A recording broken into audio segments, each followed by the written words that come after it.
Want to know how to block your friends in Messenger? Well, no worries. In this video, I'm going to show you an easy step-by-step guide on how you can do it. It's super simple and under a minute, so let's get straight to it. Now, first things first, simply open up your Messenger application and you should be provided with this interface right here. Now, once you are with this interface, you can just simply hit towards chats right here and simply select any friend group first up. So, if I want to block this friend right here, I have opened up their chat and their theme and the messages should be given out right here, and on the top right side you should be seeing this eye icon. So this is the info icon, just simply select it, and now we need to scroll all the way down.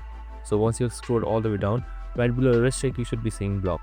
Just simply select it and then select block again. Now your contact should be easily blocked in Messenger, and that's it. Super simple and easy. After a while your blocking should be done and you're good to go. I hope this video helped.